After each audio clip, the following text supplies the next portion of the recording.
انت مرينا وتجينا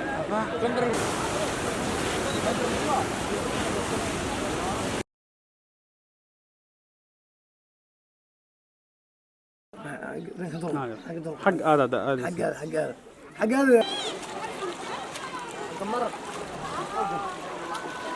ile kitu ambayo imesababisha hii maji kufurika ama kusababisha uharibifu kama huo ni kwa sababu njia yote ya maji imefungwa.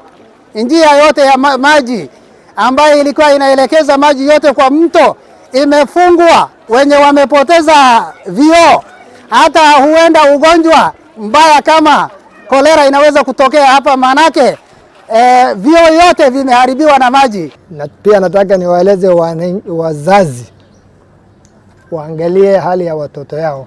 Naona watoto wanacheza na maji kila rainy season kama hii, tunapoteza watoto wetu.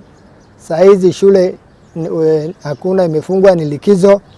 Tunaomba wazazi, tafadhalini sana muhakikishe ya kwamba muangalie vizuri watoto wenu, wakae kwa nyumbani, wakae mbali na maji, ndio tusikue na maafa zaidi. Tumepata tahadhari mnamo tarehe 18 kwamba kipindi hiki kutakuwa na mvua ambayo itakuwa ni nyingi na itakuwa na ya upepo, na tumeanza kuwahamasisha wananchi ili waweze kuhamia katika nyanda za juu ili kuepusha mikasa yoyote ambayo inaweza ikawakumba. We will be now going round to assess different areas that has been affected, and we shall going to be now giving sensitizations to communities to ensure that they can able to be taken to safer places and to contain also now the damage of the floods.